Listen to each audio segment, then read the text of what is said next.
કેમ છો? નોબેલ પુરસ્કાર નામ તો સાંભળ્યું જ હશે નહીં, પણ આજે આપણે આ પુરસ્કારને જરા જુદી નજરથી જોવાના છીએ. એનો ઇતિહાસ, એનું મહત્વ અને હા, કેટલાક ખાસ વિજેતાઓને યાદ રાખવાની એક મસ્ત રીત પણ જાણીશું. હવે નોબેલ વિજેતાઓના નામ યાદ રાખવામાં તકલીફ પડે છે. ઘણા બધા નામ હોય છે ખરું ને? તો ચાલો આખી વાતની શરૂઆત જ એક એવી મજેદાર ટ્રીકથી કરીએ જે આ કામને સાવ સહેલું બનાવી દેશે.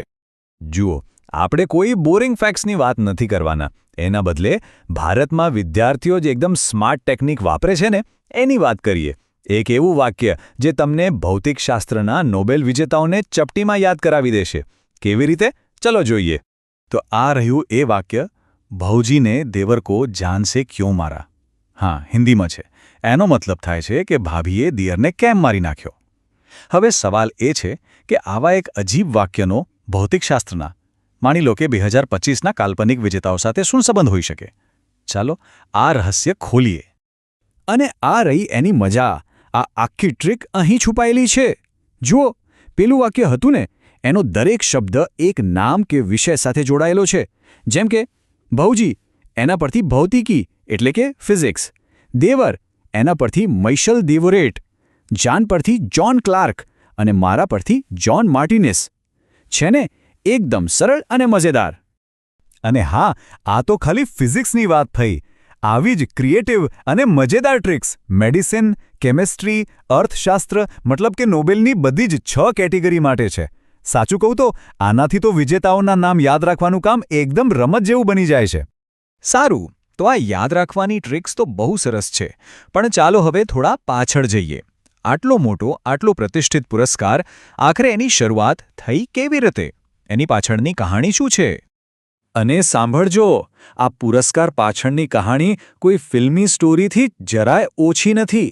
આલ્ફ્રેડ નોબેલ, એ નામ જેણે ડાયનામાઇટની શોધ કરી, એમને લોકો મૃત્યુના સોદાગર તરીકે ઓળખતા હતા. અને જુઓ તો ખરા, એ જ માણસે પોતાની વસિયતમાં પોતાની આખી સંપત્તિ, શાંતિ અને માનવજાતની પ્રગતિ માટેના પુરસ્કાર પાછળ લગાવી દીધી. ખરેખર આ એક મોટો વિરોધાભાસ છે. તો આખી સફરની શરૂઆત થઈ વર્ષ 1895માં, જ્યારે આલ્ફ્રેડ નોબેલે પોતાની અંતિમ વસિયત બનાવી. એના થોડા વર્ષો પછી 1901માં પહેલીવાર નોબેલ પુરસ્કાર આપવામાં આવ્યા. અને પછી ઘણો સમય વીતી ગયા પછી 1968માં સ્વીડનની સેન્ટ્રલ બેન્કે અર્થશાસ્ત્રના પુરસ્કારને પણ આ યાદીમાં ઉમેર્યો. તો આજે નોબેલ પુરસ્કાર કુલ 6 અલગ-અલગ ક્ષેત્રોમાં આપવામાં આવે છે: ફિઝિક્સ, કેમેસ્ટ્રી, મેડિસિન, સાહિત્ય, શાંતિ અને છેલ્લે અર્થશાસ્ત્ર.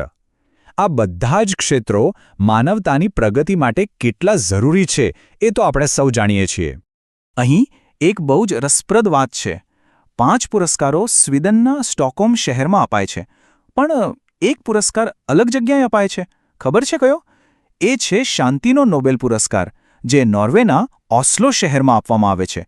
આલ્ફ્રેડ નોબેલની વસિયત પ્રમાણે જ આ અનોખી પરંપરા ચાલી આવે છે. તો આ તો થઈ વૈશ્વિક સ્તરની વાત. પણ ચાલો હવે આ ગૌરવને આપણા દેશ ભારત સાથે જોડીએ અને આપણા એવા મહાનુભાવોને યાદ કરીએ જેમણે આ પુરસ્કાર જીતીને દેશનું નામ રોશન કર્યું છે. અને આ આંકડો નાનો નથી. જે સ્ત્રોત આપણે જોઈ રહ્યા છીએ એ મુજબ અત્યાર સુધીમાં 10 જેટલા ભારતીય કે ભારતીય મૂળના લોકો આ સર્વોચ્ચ સન્માન મેળવી ચૂક્યા છે. આ યાદી જુઓ.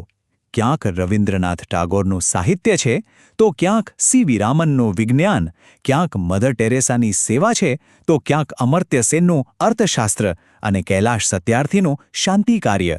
આ બતાવે છે કે દરેક ક્ષેત્રમાં ભારતીયોએ વિશ્વ સ્તરે પોતાની છાપ છોડી છે. અને આ બધામાં રવિન્દ્રનાથ ટાગોરનું સ્થાન તો કંઈક અલગ જ છે.